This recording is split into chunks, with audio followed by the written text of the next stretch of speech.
Hi everyone, it's Christy with Teaching Check Together. Today I'm going to show you how to insert an audio file into a Google slide. How I would use this in the classroom is that I would insert an audio file so when in present mode, the audio file plays automatically and reads the instruction for students. This is great for students who are still learning to read and who are newcomers to the country learning English. Let's get started. First, start on the slide you want to insert the audio file to. Then I use the website onlinevoicerecorder.com. I like this because it's not an extension or a software program I need to download.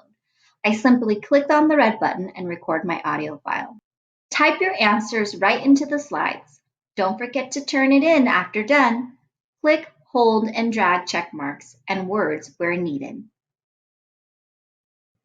So I'm okay with that. I'm going to hit save. It's going to record the file onto my computer.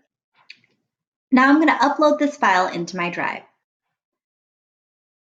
I can click, hold, and drag from my download bar. I can go to New, File Upload, and select it from my computer. Once it's uploaded, it's going to have a check mark, and I go back to your slide, go over to Insert, Audio. And you can see, you can go to your drive, or you can do the most recent. Select it, hit select, and it'll create an audio icon. I'm going to move it by clicking, holding, and dragging it to the place where I want it to show up.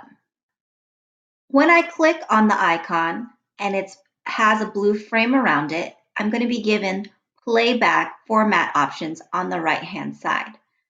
I'm going to select for it to play automatically when it's in present mode. So I'm going to show you what that looks like. So here's the slide with the instruction.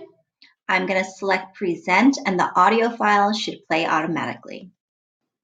And that's how you insert an audio file.